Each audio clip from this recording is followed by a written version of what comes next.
Hello guys! Hello para sa lahat ng mga Leo.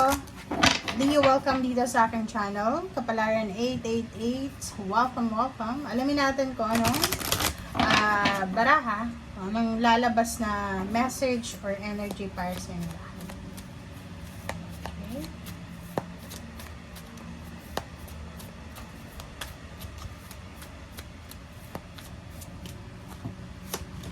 Okay, letting go. Starting fresh. Wow! Leo, napakaganda. Comment down below yung mga Leo na pwedeng makaresonate kayo. Kasi yung linggong ito is, nakikita ko sa'yo dito na marami ng beses na lumabas yung message na to. Is either 3 years ago, 2 years ago, or within the last month or last year. Ganito yung energy, pero ini-ignore mo siya. Binabaliwala mo siya. So, dito sinasabi, nasa linggong ito, may kailangan kang i-let go. Okay? Kailangan mong i-surrender freely para sa pagbabago. 'Di ba? So, ikaw yung nakakaalam na ito ha. It's either may bisyo ka ba? Kailangan mong malaking halagang pera.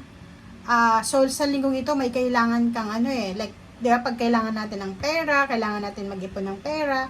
Kung marami tayong mga pinagagastusan, siguro kailangan mo munang i-let go yung pinagagastusan mo na to para makapag-ipon ka ng pera. Parang ganoon.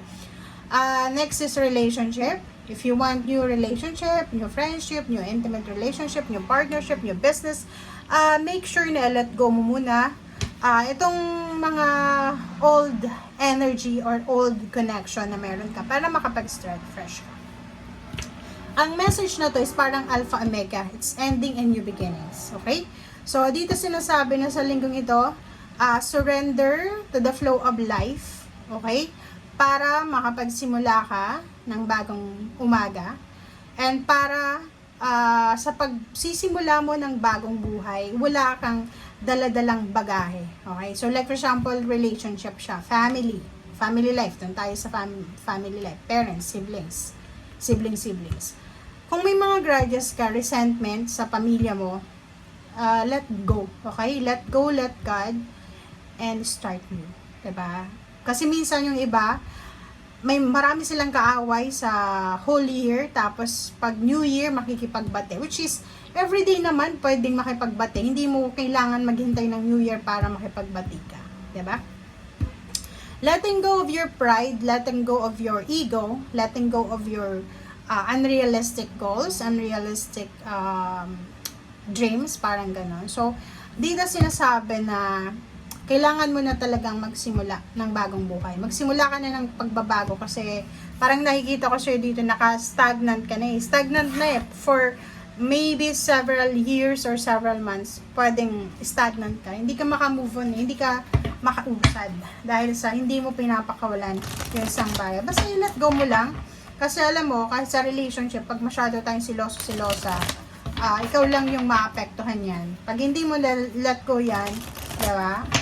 Dapat, i-let go mo kung talagang gusto ka, hindi yan manloloko. Pero kung manloloko pa rin, so sabihin, nasa tamang timing ka na i-let go yan kasi hindi yan maganda para sa energy mo. Okay? Okay. So, next is 9, solitude, and number 10, destiny. So, nakikita ko sa'yo dito na Leo sinasabi na once na let go mo to, kung ano man yan, basta ikaw ang nakakaalam niya na may mga bagay-bagay ka, sitwasyon, emotion, people, environment na alam mo hindi na maganda para sa'yo na kailangan mo let go. Pwedeng lilipat ka ng ibang bahay, or pwedeng yung trabahong ginagawa mo sa ngayon is masyado ng toxic, masyado ka nang nakatambay ng matagal, so kailangan mo nang magsimulang maghanap ng trabaho, or yung trabahong ginagawa mo is hindi ka na masaya. So dito sinasabi na it's a destiny. So oras na daw. So kahit kontrolin mo man ngayon, like this week, okay, like kontrolin mo, ayokong umalis, ayokong let go, ayokong makipaghiwalay, ayoko ng ganito. Pero kung yun ang naka-destiny sa'yo, yun yung mangyayari. 'Di ba? So dito sinasabi ng baraha sa'yo na naka-destiny siya na mawala sa'yo para magkaroon ka ng katahimikan. Diba? So, kung ano man tong mawawala sa'yo, ay talagang itinadhana siya para makapagsimula ka ng bagong buhay. Okay? So, hindi siya masama. Hindi masama. Hindi siya masama. Okay. So, isipin mo, everything happens for a reason. Lahat ng nangyayari sa'yo, sa paligid mo, ay nakatadhana yan. Walang coincidence dito sa mundo. Wala tayong control dito sa mundo. Okay? Okay. First card natin sa third deck is the World card. So, it's ending din, ha? Wow! Congratulations, Leo. Wow! Diba? So, tingnan mo. So, first 3 cards ka sa third deck. Ang ganda. Kasi sinasabi dito ng the World card is a completion.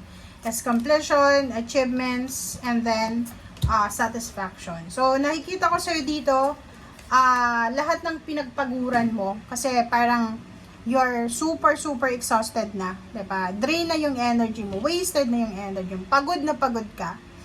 Or parang ang sinasabi sir dito ng baraha na matagal ka nang nakaka-experience ng mga parang yung parang pagod na tayo sa pakikipag laban sa buhay, 'di ba? Parang gano'n. So, nakikita ko sir dito marami kang sinacrifice, marami kang ginawa sa past mo.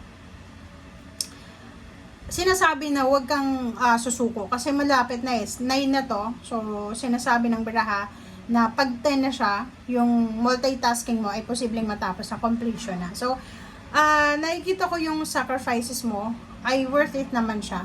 Okay? So, dito sinasabi na lahat ng pagod, puyat, pagtitiis, ay posibleng darating yan sa'yo. Okay? Because you're moving forward, papunta dito, 'di ba? Sa Queen of Swords. So, sinasabi ng baraha sa'yo na walang nasayang, walang masasayang sa lahat ng paghihirap mo. Walang mawawala sa'yo. And nandito yung Queen of Wands, sinasabi na makukuha mo yung freedom, makukuha mo yung movement forward, positive movement forward. So, stay lang, stay tuned, stay positive, stay ka lang sa kung nasaan ka man sa ngayon. So, ibig sabihin niya, kung ito yung gusto mo, na mag-start over ka sa love life, sa trabaho, sa negosyo, stay ka lang dyan. Okay? Ibig sabihin, nasa tama kang lugar, nasa tama kang direksyon, kung saan ka pwedeng magsimula. Okay? Nakikita ko sure dito na sa linggong ito, sinasabi ng baraha na financially, you are super powerful, you're strong. Etong strength na to is sinasabi na kung several years ago or several months ago, masyado kang nagki-crave ng success. 'Di ba? Yung parang tipid na tipid ka 'di ba? For several years or months. Dito sa linggong ito, sinasabi ng baraha na financially may hawak ka. Wala kang masyadong problema sa pera. Nakikita ko sure dito na kung may kontrata ka na isa kang negosyante, nakikita ko sure dito na matatapos mo siya sa linggong ito, or once natapos mo yung kontratang ito, malaking halagang pera yung makukuha mo. Okay? So, thank you guys for watching and see you again. Bye!